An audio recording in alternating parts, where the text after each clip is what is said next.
Hi, I'm Neeraj. I'm a minor, and that's all you need to know. If you're on the internet, you've definitely heard of Gabbie Hanna. She started out on Vine and upon its collapse moved to YouTube, where she first made storytime videos and eventually branched out into her artistry, namely music and poetry. She also has a TikTok, but let's ignore that for now. Throughout her career, Gabbie has been subject to various controversies. She's known as an incessant gossip, scam artist, and even rape apologist, though she claims otherwise. Her aforementioned poetry is likewise controversial, deemed lazy and vapid by many a poetry review channel. Though in many aspects I agree with these critiques, most reviews of Gabbie Hanna's poetry fail to meaningfully examine it, simply discarding her poetry as insufficient for analysis. But if AP Lang has taught me anything, it's that if words are on the page, there's something to analyze. I would like to preface this video with two things. First, I am in no way qualified to critique this poetry. I do not have a creative writing degree, I am not a published poet, I am just a high school student who's enthusiastic about poetry. Second, art, and thus poetry, is subjective. What you like is completely your opinion, and I cannot challenge that. However, there are objective aspects of poetry open to critique, such as an author's diction, syntax, etc., and how they contribute to a poem's ideas and themes. That is what I will be analyzing in this video. I've chosen 3 poems to analyze: Necro, Home, and Sun, from Gabbie Hanna's newest poetry collection, Dandelion. I believe these poems have the most developed themes and most substance out of her works, so that's why I'll be looking at them. Quick content warning: this first poem, Necro, has discussions of death and abuse, as well as gory imagery, so if you need to skip ahead, here's the timestamp. Necro. I wish you were dead, not because I hate you, but because I love you so much. It's too hard knowing that you're walking around all breathy and pulsy and not decomposy, and I can't have you. I want your outsides to match my insides. I want them to be all still and rotting and soon to be forgotten. I want to know that the reason you're not calling is your fingers have turned to dust. I fantasize that the reason you don't think about me is the worms have eaten your memory. It's much kinder to say I can't have your heart because it no longer beats. Let me down gently, just die already. Subjectively speaking, for a moment, I don't think this poem romanticizes abuse.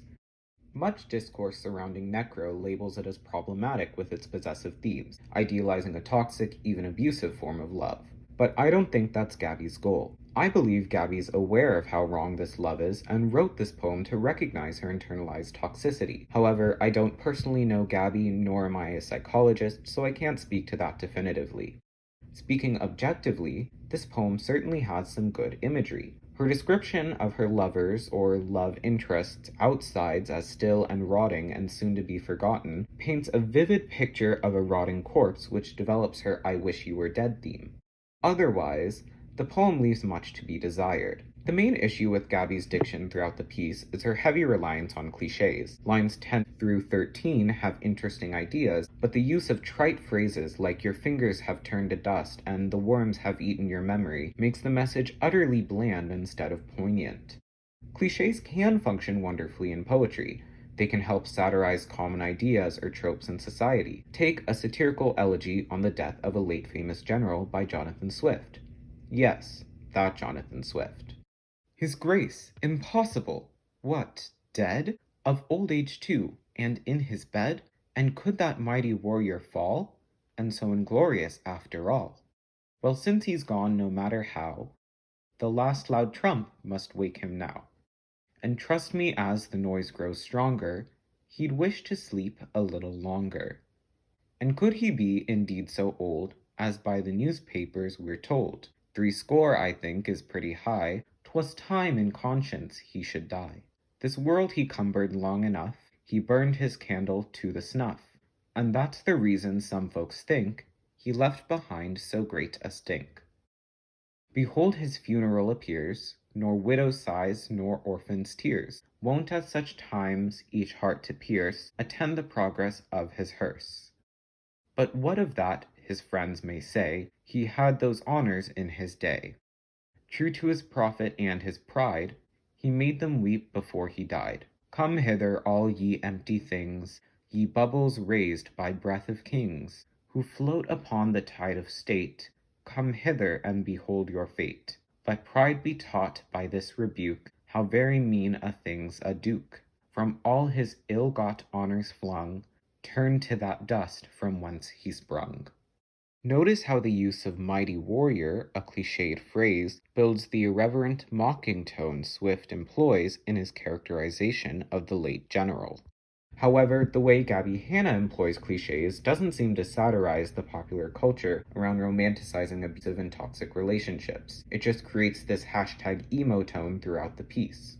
The other major issue with Necro is it lacks direction, shifting focus between Gabbie herself and the love interest randomly. It starts out focused on the love interest. Gabbie wishes they were dead not because she hates them, but because she loves them so much. Then, a couple lines later, the poem focuses on Gabbie. She wants their insides to match her insides, still and rotting and soon to be forgotten. Yes, I praised this line a couple minutes ago, but that doesn't mean it's without fault. She describes herself as dead inside for a moment, then never connects back to that idea. There's no further discussion of Gabbie Hanna's mental-emotional health or how it contributes to the dynamic between her and the other character. It's one line, but one line can seriously disrupt a piece's flow. Is this poem about Gabbie? Is this poem about her lover? I acknowledge Necro is about a relationship, so it obviously centers around two or more people. However, the lack of quantity in Gabbie's description of herself and lack of quality in Gabbie's description of the love interest prohibit the development of either party. Her insipid diction and lack of direction culminate in one utterly bizarre line. Gabbie Hanna hates the fact that her love interest walks around breathy and pulsy and not decomposy. The line doesn't make sense in the broader context of the work. The childish affixation of an E to each word clashes with the tone of the piece. The line also fails to develop a memorable idea, as the succeeding lines establish the same corpse imagery much better. It's incongruous and ineffectual.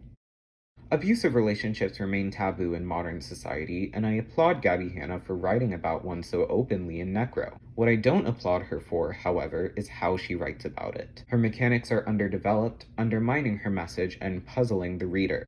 She doesn't know how to convey Necro's theme, and this has serious consequences for a poem about abusive relationships. On a lighter note, let's take a look at Home. Sally filed for divorce, much to Tommy's horror. She abandoned their apartment, but still lived in every corner. As he looked at his surroundings, our boy Tom took inventory. Each knick-knack and nook and cranny told a different story. So Tommy decided frantically he couldn't bear the sheets that he shared with his dear Sally, so he sleeps out on the streets. It's not quite the perfect life that Tommy had envisioned. In place of his ex-wife, he finds his solace with the pigeons. He keeps all his belongings in a stolen shopping cart. Rhyming doesn't work in every poem, but it does in Home. Her ABCB rhyme structure creates a comical tone throughout the piece which conveys how people use humor as a coping mechanism during divorce. This, coupled with her childish diction, such as knick-knack and nook and cranny, creates a Horatian satire on divorce's consequences. These aspects of Gabbie's poem are effective, the rest less so. Lines 3 and 4 have an interesting message, but with simplistic delivery, stating she abandoned their apartment but still lived in every corner. The theme of haunting love is a captivating and prevalent one in literature. Take The Great Gatsby, where Gatsby's unrequited love for Daisy torments him and influences his actions throughout the novel. Sally and Tommy's marriage haunts Tommy and forces him onto the street, but Gabbie doesn't develop this cause and effect in depth.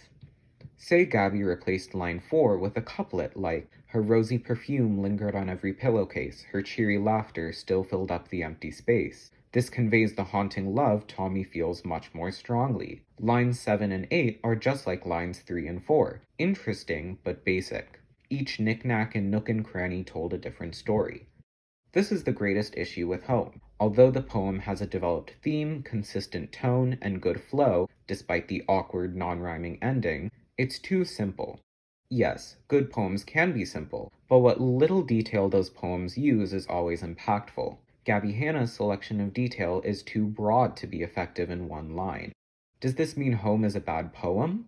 No. The poem conveys its message much better than Necro and has the clearest direction out of the 3 poems in this video. It focuses on a main idea and crafts an appropriate tone around it. Further development of Gabbie's ideas in Home would certainly do the piece justice, but it's not a bad read. Let's move on to the last poem for this video, Sun. I never gave a damn about a sunset. I never cared to look up at the sky, watch my sister's birth and my brother's death, and never stopped to ask him why. I never tried to find the gold at the rainbow's end, and I never once a secret told to a childhood friend. I never tried to count the stars in Orion's belt. When the earth and moon aligned with Mars, not a feeling was felt. I couldn't really give a bleep about a solar eclipse, and I really can't be bothered with marigolds or tulips. I never really noticed the beauty of the trees, the butterflies, the dragonflies, the ladybugs and bees. And I haven't looked for shapes in cloud since I was a youngling, and I don't give a damn if I never hear a blue jay sing. Mountains aren't majestic if you don't pay them any mind. My vision is fine, perfect really, but I might as well be blind. All this looking down will surely be my demise, but I'd rather die than wake up in time to watch a bleeping sunrise. One thing Gabbie Hanna has in this poem is substance. She includes several illustrative examples like marigolds and tulips, or the butterflies, the dragonflies, the ladybugs and bees. It makes the poem long, but long doesn't mean good. She also employs some interesting diction and syntax in the piece, but without an apparent purpose. She has more sophisticated rhetoric than the other two poems, with words like majestic and demise, but she juxtaposes it with profanity to create no real effect, only a muddled tone. Gabbie also has moments of subversive syntactical structure, such as I never once a secret told and not a feeling was felt, but she seemingly employs this structure only to maintain the rhyme scheme. Speaking of the rhyme scheme, it doesn't make sense. Taking a look at Fire and Ice by Robert Frost, Frost expertly employs rhyming to emphasize his argument about fire and ice. Some say the world will end in fire, some say in ice. From what I've tasted of desire, I hold with those who favor fire. But if it had to perish twice, I think I know enough of hate to say that for destruction ice is also great, and would suffice. He rhymes desire with fire to highlight its intense and destructive nature, and rhymes ice with suffice to demonstrate its slower yet equally destructive capacity. Gabbie, however, arbitrarily rhymes words like belt and felt instead of using the rhyme scheme to develop the ideas in her poem. Gabbie also, strangely, switches rhyme scheme mid-stanza. The first 12 lines have an A-B-A-B rhyme scheme every 4 lines, but then the poem switches to an A-B-C-B scheme despite no accompanying tonal or thematic shift. The rhyming doesn't make the poem worse, but it's unnecessary. It makes the piece feel like an assignment where the teacher required Gabbie to make her poem rhyme. These issues coalesce into the downfall of this poem: the lack of direction. Throughout the poem, Gabbie says she never cared to look up at the sky, was never interested in the beauty of the trees. These lines establish Gabbie's I never gave a damn about a sunset attitude towards the happenings of her life, and she intensifies this theme as the poem continues. She then shifts her tone, in saying her vision is fine, perfect, really, but she might as well be blind. Gabbie recognizes how cloistered she is from the simple things like hearing a blue jay sing. She recognizes what she misses out on because of it, but then she doesn't. All this looking down will surely be my demise, but I'd rather die than wake up in time to watch a bleeping sunrise. So Gabbie, what's going on? Does Gabbie acknowledge the way she lives is fruitless? Does Gabbie want to change? Does Gabbie acknowledge the way she lives is fruitless but does not want to change? The conclusion of the poem derails the thematic development she crafts and completely clouds the message. That is, in short, why this piece falls flat on its face. There is no clear meaning.